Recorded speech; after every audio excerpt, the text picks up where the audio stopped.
大家好，欢迎观看居家101，我是阿杜。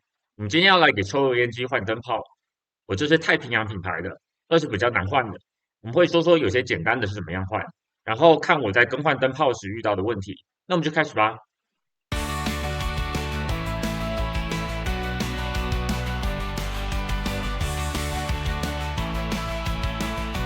首先，我们来说说平常抽油烟机的灯泡如何更换。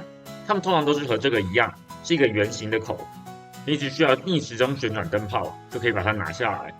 有时候会需要往内压一下，但是很多人都会遇到抓力不足的问题。这种时候，我会尝试用双面胶增强摩擦力，或是买一个这种吸盘。吸附住之后，用这个把手逆时钟旋转，通常就可以有足够的力矩，可以把灯泡下来。然后买一个一样型号的灯泡，顺时钟转回去。但是我发现我这个纹丝不动，我把抽油烟机的金属盘拆下来，这四周有几个螺钉，松开之后，这片金属就可以拿下来了。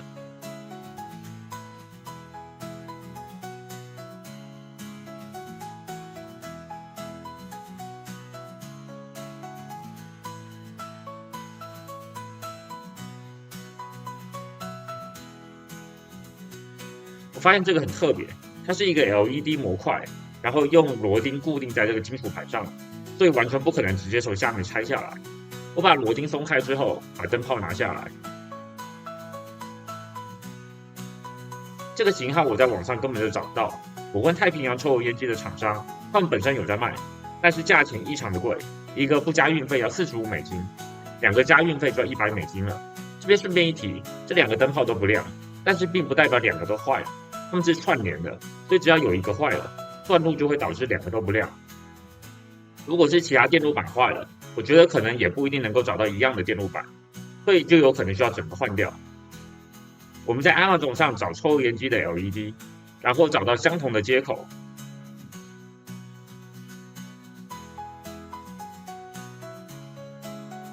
还有这个 LED 内侧需要够小，然后外侧需要够大，这样才不会放不进去或是盖不起来。这边还需要注意的一点是，这些灯泡的电阻可能会和原来的不一样，在串联的情况下，可能会导致电压分配不均，让灯泡一个亮一个暗。两个都换的话，也可能会导致总电阻变化，让两个灯泡都太亮或都太暗。这个问题我们之后会遇到。这两个才$10，相比原厂的价钱只有1/10，值得一试。我们先看看到底是哪个灯泡坏，或是都坏。我这边没有断开电路，因为灯泡的部分是低电压。不过如果怕碰到其他地方而触电，或是可能短路导致其他金属通电，那最好是拔掉抽油烟机的插头。我们轮流更换，我们先更换掉右边的灯泡，把灯的电源打开，没有亮，代表坏的可能是左边的灯泡。我们把左边也换一下。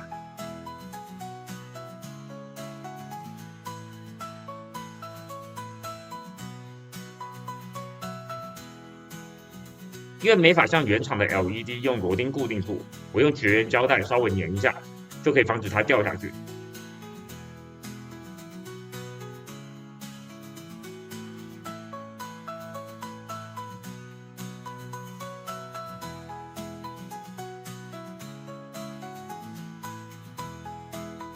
这样两个都亮了，但是我发现两个灯都变得非常不亮，这代表可能是这个新的 LED 电阻大一些。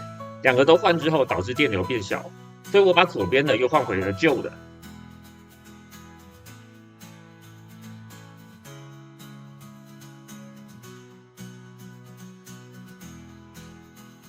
这样虽然颜色不匹配，但至少亮度都正常了。如果不满意的话，那就只能买原厂的灯泡了，价差大概是10倍左右就是了。这些问题可能也是导致这 LED 在 Amazon 上评价非常差的原因，不过还是省下了我不少钱。这样我们就完成啦。如果您觉得视频有帮助，请按赞、订阅并开小铃铛。我会尽量更新各种居家建议，希望对大家有帮助。非常感谢，谢谢收看。居家101内容主要分为维修、维护、安装、升级、清洁以及产品使用的心得。希望各位以最少的经费来达到最高的生活品质。各位用不到这些技能自然是最好，但是如果遇到，希望视频能对你有帮助。谢谢。